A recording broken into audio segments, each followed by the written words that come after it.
are run by the youngest sailors in our surface warfare Navy. The helmsman, the sailor on the watch at the bridge, is normally just between 18 to 19 years old, and they are trusted to drive this warship through that supermarket parking lot without hitting anything.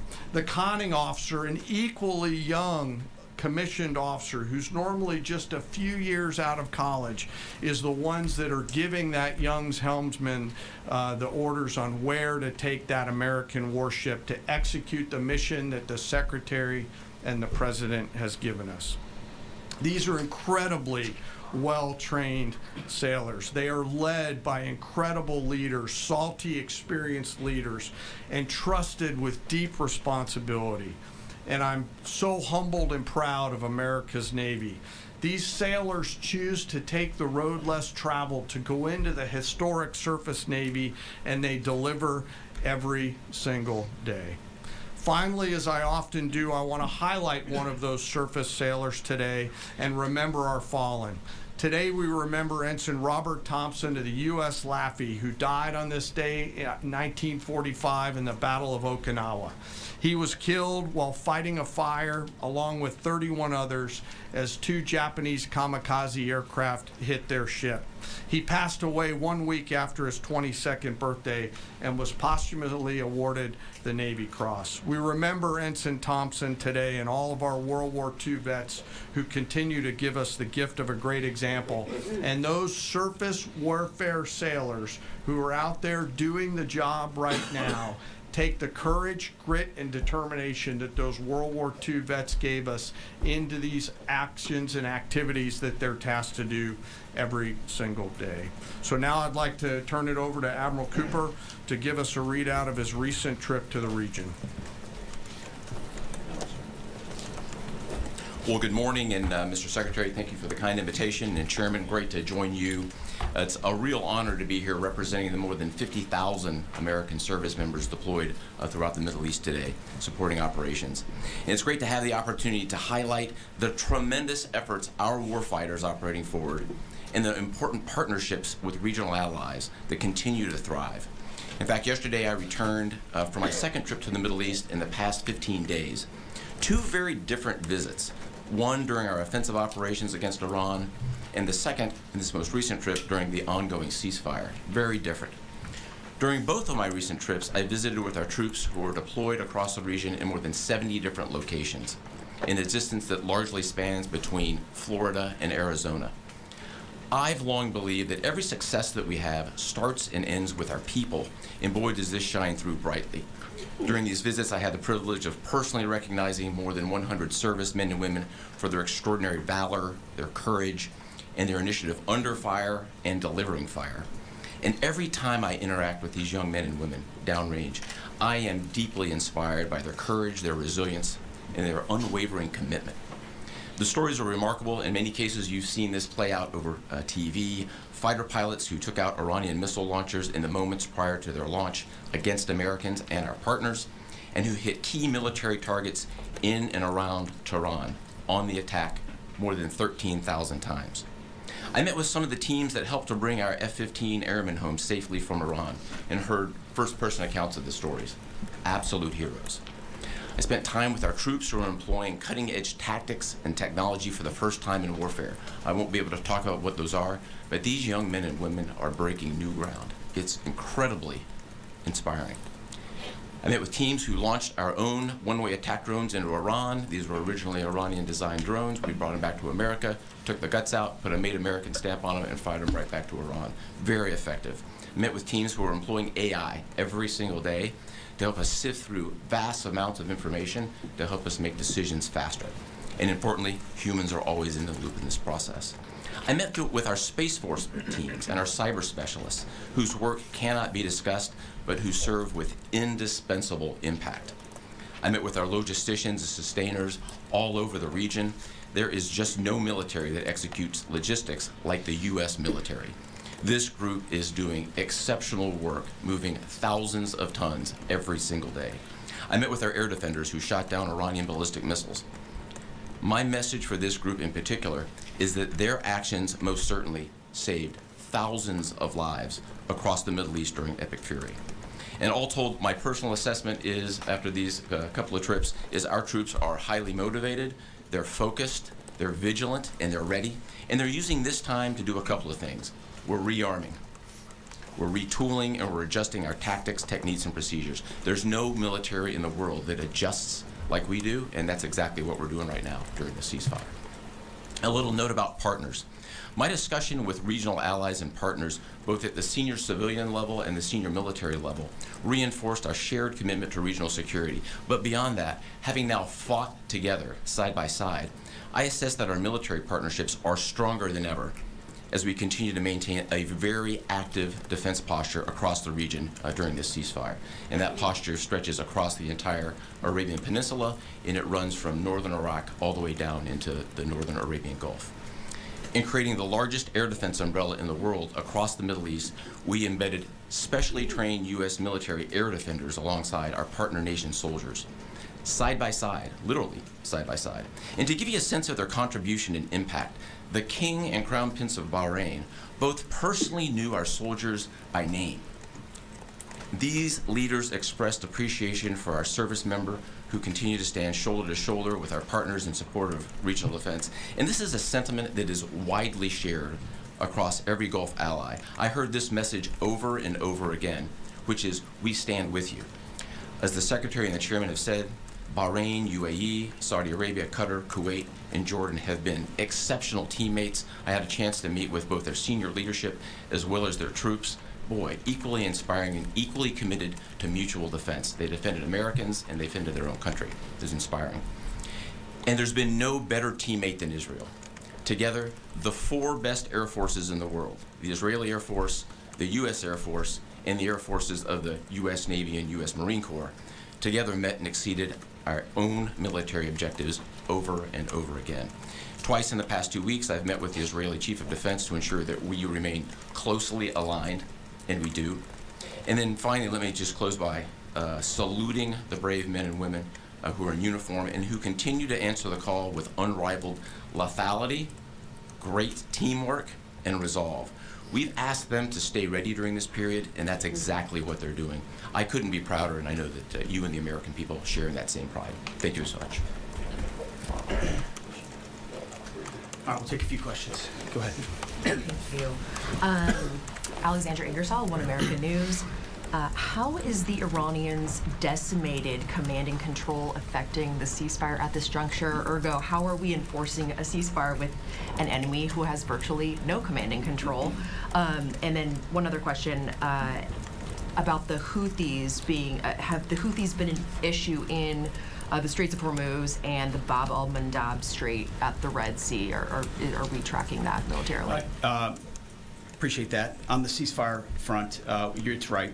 Their command and control capabilities are highly degraded, so their ability to talk, see, sense is at the worst it's ever been. But their motivation to want to stay in the ceasefire is very high because they understand that a violation of that ceasefire means a commencement, once again, of Admiral Cooper's forces, which went very poorly for them. So they have a high incentive to maintain that ceasefire, even though they can't talk and organize as well as they'd like to. And then as far as the Houthis, thus far, they have stayed out of it, which, of course, we think is a good decision by them, and I think is a reflection of the fact that over a year ago in Operation Rough Rider, we had an ongoing and intense campaign that demonstrated American capabilities, which has them hesitating to want to do something on that strait, which I think would be a poor choice. Right. Good morning, Mr. Secretary, gentlemen. David Zia, Real America's Voice. As commercial shipping ramps up, you know, there was 130 ships a day going through there. As that happens, ships have to anchor up, right, and wait to pass through the narrow strait. Is there any progress with an international force to phase out U.S. military-led escorts or other? Is anyone stepping up to do that? It's a great question. Long term. They should be. There's a lot of talk, and what we've seen in this conflict from allies, and those, there's a lot of talk, except for the ones that were mentioned by Admiral Cooper in the region, who've been phenomenal. Other allies have talked a lot and haven't done anything. And as the President has pointed out, this is a waterway that the American commerce doesn't use all that much. We don't rely on the energy coming out of the Strait of Hormuz, but Asia does, and Europe does, and large parts of the rest of the world do. And so their ability to muster a collective defense or a clearing of the straits would be a wonderful thing. And we hear and see the talk about it, but when shots were fired and those countries were needed the most, they weren't there. They weren't in the strait. They weren't alongside us. Their leaders weren't rallying what they have of their navies. If they decide after CENTCOM does the heavy lifting, which again, they should be able to do. We should live in a world where other countries can defend waterways, not just the United States Navy. Should that conclude, which we believe it will, then we would welcome other countries coming in after the fact. But you can't live in a world in perpetuity, and this is a message to the rest of the world and our allies, where you just rely on America to continually do the heavy lifting. Oh, Iran might get a nuclear bomb. Who's going to do something about it? America. And America only. Other allies need to invest in their capabilities so they can project power and do basic tasks like clearing a strait. So we're not counting on it, but it would be wonderful to see it if it ever materialized. Yes? Thank you, Mr. Secretary. Thank you all for your time. I have a couple questions. I know you said a few weeks ago that Iran's supreme leader was wounded and disfigured. Do you have an update on whether he's even alive at this point? And then another question for you. Iranian embassy accounts are sharing an AI video of Jesus Christ kind of bloodily killing President Donald Trump. Does the Pentagon have a response to this, including the fact that this AI Jesus is casting Trump into hell? And then finally, for Admiral Cooper, could you speak to us about the morale of the American service members that you're seeing in the Middle East? I think Americans are really interested in what their experiences and testimonies are like. As far as the status of the individual you mentioned, I believe it's the same. Not a lot coming from him right now, understandably so, a lot of fear. Believed to be alive, wounded, and disfigured. Status remains the same. As far as a video like that, of course, that's disgusting and detached from reality. Iran says a lot of things in the propaganda space based on complete lies, and their actions have been lies. Oh, we don't target. We see missiles going into civilian facilities and hotels in the Gulf states. They said we only target military targets, as you watch drones and missiles go into. So they are going to misrepresent, lie, spin in a multitude of ways, which we are quite used to. Ultimately, they need to come to the table and make a deal. And I'll hand it over to Admiral Cooper, please. Yeah, I would just reiterate my previous comment. Morale is very high. And anyone in the military can take about 2 seconds to figure out what morale looks like by meeting around it with the people. And it is crystal clear. These are motivated young men and women. I had the wonderful privilege of writing a letter early on in the operation to the team forward. And I told them this was going to be a mission of extreme consequence. And serving at a time where you are making a difference, consequential, as the Secretary and the Chairman have described over and over again, is incredibly and deeply meaningful. And I think that's the key part of the drive, as well as being great teammates across the board. It's a privilege to watch. Jerry. Thank you. Jerry Dunleavy with Just the News. I have a couple of questions.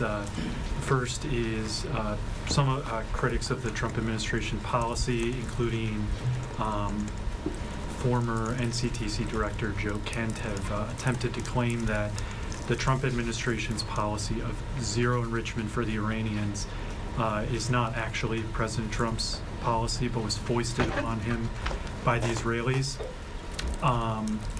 Looking back, doing a bit of a refresher for myself, I saw that zero enrichment was the Trump State Department's policy in the first admin. Let me just stop for a second. As someone who, unlike the individual you referenced, is in the presence of the president nearly every day and has been inside every single key meeting that has happened surrounding the idea of Operation Epic Fury, not a single thing has been foisted upon the President of the United States. President Trump makes his own decisions about the interests of this country and defending our interests, and then working with allies and partners, in this case, Israel, who's got a lot of will and a lot of capabilities, which we're grateful for. Nothing gets foisted on President Trump. So those people who were not in those meetings who like to say things about that are just flat wrong. I have a quick one for Admiral Cooper, if that's Sure. okay. Thank you, sir, and thank you for being here. So during Operation Epic Fury, 13 U.S. service members have lost their lives, some of them in an apparent aircraft refueling accident, and some of them from Iranian strikes, including a drone strike. I was wondering if you could share a little bit with us about how those Iranian strikes were able to be successful, and what lessons you've learned, and how you're applying those lessons in the future to make sure that we're able to defend a little bit better against that sort of Sure, thing. a really broad question, but first, we will always honor the fallen, and the 13 who lost their lives really helped steel the resolve and congeal the motivation of the forces that are conterred. I met many people who knew the fallen personally. I met many who were reported as wounded and are back. 90% of those who have been wounded have been back to duty. It gives you a sense of purpose and motivation. We have collected dozens, if not hundreds, of lessons learned. And as we sit here right now, the Joint Force across the board is taking them and very tactically applying them right now, right here, right now. If I think about a football analogy, if it's halftime or between the third and fourth quarter, great teams are always adjusting, and we are certainly a great team, and that's what we're doing right now, taking the lessons and applying them in a meaningful way. What those are, I'm not going to talk about.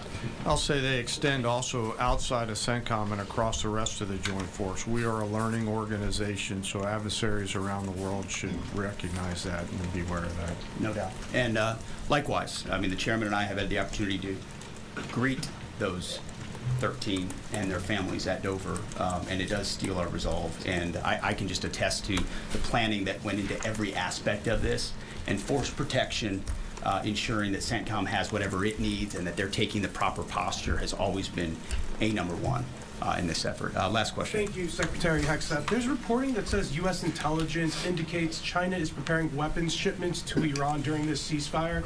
What's your reaction? Are these reports accurate, and what would be the consequences for the Chinese if they move forward with these shipments?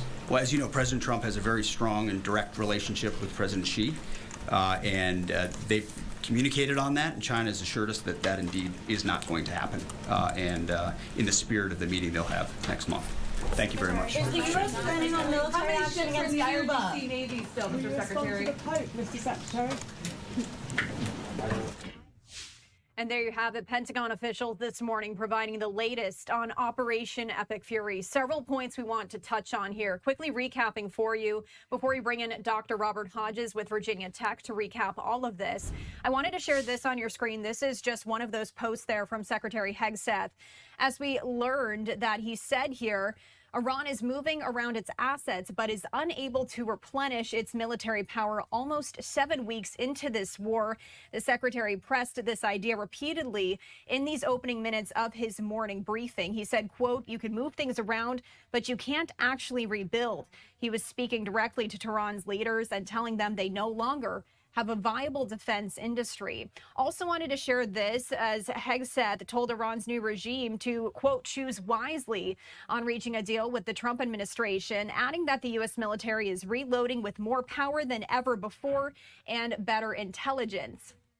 Now, Hegseth just spoke there with Chairman of the Joint Chiefs of Staff, General Dan Kane, and U.S. Central Command Commander Admiral Brad Cooper, who recently returned from the front lines. Hegseth said Cooper is making sure the U.S. military continues to implement an ironclad blockade and ensures that our forces are postured to restart combat operations should this new Iranian regime choose poorly to not agree to a deal. Now, all of this coming as President Trump shared this here to Truth Social just last night, very late last night, actually, as he says, trying to get a little breathing room between Israel and Lebanon. It has been a long time since the two leaders have spoken, like 34 years. It will happen tomorrow, which is today, as he posted this late last night. President Donald J. Trump.